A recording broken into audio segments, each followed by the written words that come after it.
Hello, a Rosie math teacher coming at you from my fourth period accelerated grade 7 math class. Today we are only going over 3 items that students need practice on from session 3A. Today it is item 2, then 4, then 6. Starting with item number 2, I have already copied it for you here. What value of A satisfies this equation?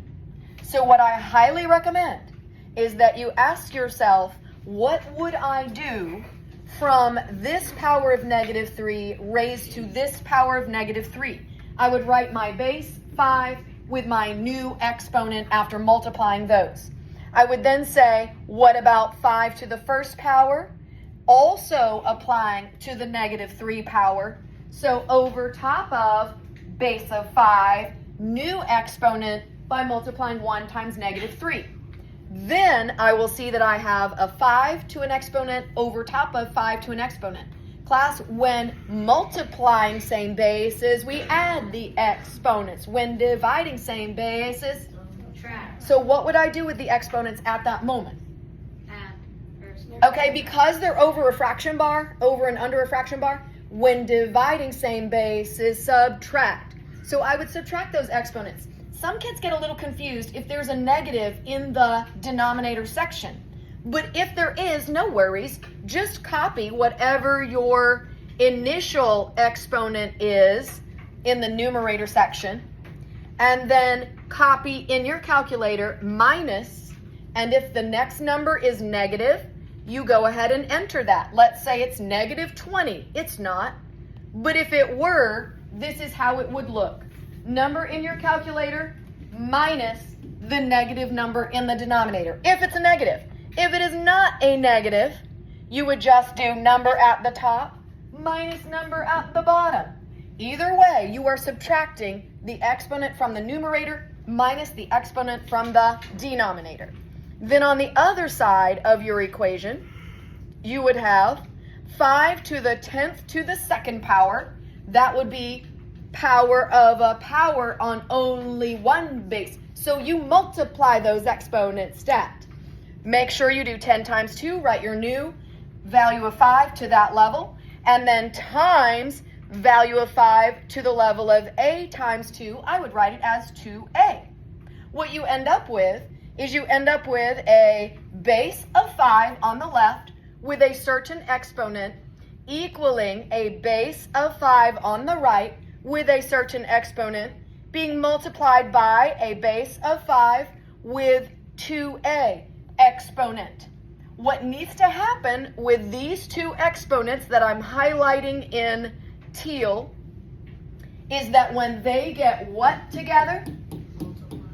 Okay, so watch. When multiplying same bases, you add the exponents.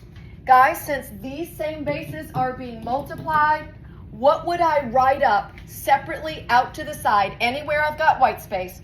What would I write up?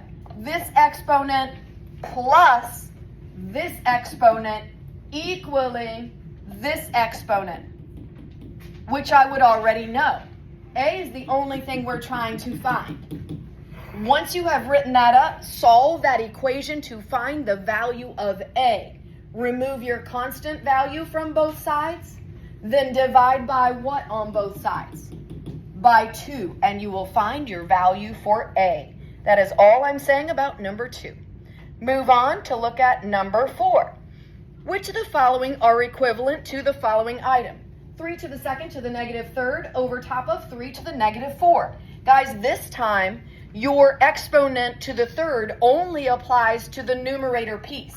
How can I tell? Because I do not see a parentheses around the entire fraction.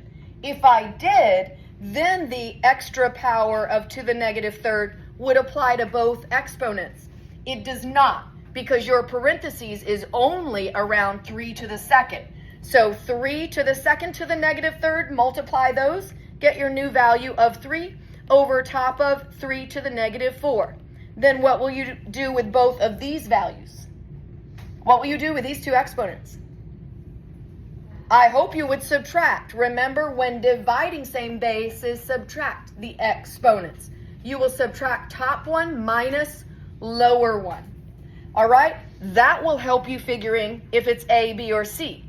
Then the second part, guys, simply you may plug this into your online calculator. You may see if it gives you a value that is equivalent to one of these three amounts. Now, I know your online calculator will not give you a fraction. But guys, if you get a decimal form from your calculator, couldn't you then plug one, hold on, let me get writing tool that is legible, then plug 1 over 27 into your calculator, see if the decimal value matches what you got. If that doesn't work, plug 1 over 9 into your calculator, see if that matches the decimal you got.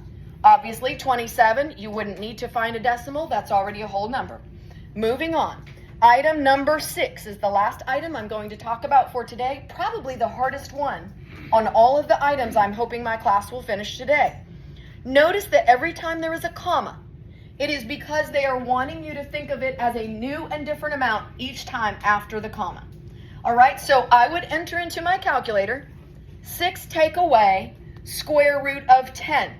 On my paper, where I've already written 6 minus square root of 10, I would then underneath it write the decimal or the number form of it. Whatever form it is, number form, write that number equivalency. If it goes on for a lot, then I would round to the nearest hundredth for all of your amounts. Then for your second amount, write down on your paper, pi minus 0.5. In your online calculator, do not type 3.14 in place of pi. Use the little pi symbol that's on your calculator, tap the pi symbol minus 0.5, also write down the equivalent number. Then type 53 over 20, write down the equivalent number. Tap cube root of 19, write down the equivalent number. Then ask yourself, what order did they want it? From least, little tiny guy, to greatest. Picture Mrs. Rose standing next to a very tall person. Little tiny teacher, very tall person. You want to go from least to greatest. Once you figure out these numbers from least to greatest, grab their matching number and put it in the order that you just put these numbers in, from least to greatest. I hope that helps everyone with this lesson. Bye, guys.